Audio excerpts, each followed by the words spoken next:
Prima era la SS47, poi è passata all'ANAS, l'ANAS l'ha passata a Veneto Strade e poi l'ha passata alla provincia di Padova.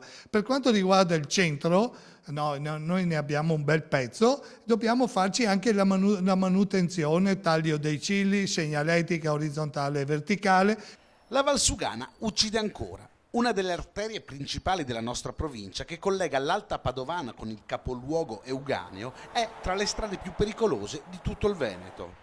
I comuni però sono abbandonati dallo Stato centrale, tuona il sindaco di San Giorgio in Bosco. Più volte si è discusso per fare una strada alternativa, però è chiaro che con la situazione economica attuale dovrebbe essere lo Stato, visto che noi lasciamo la modica cifra di 16 miliardi di euro all'anno a Roma, dovrebbe ricordarsi anche che nel Veneto abbiamo le strade degli anni 50-60. Una soluzione potrebbe essere la costruzione di una tangenziale che permetta di evitare i centri abitati. Mancano però i fondi.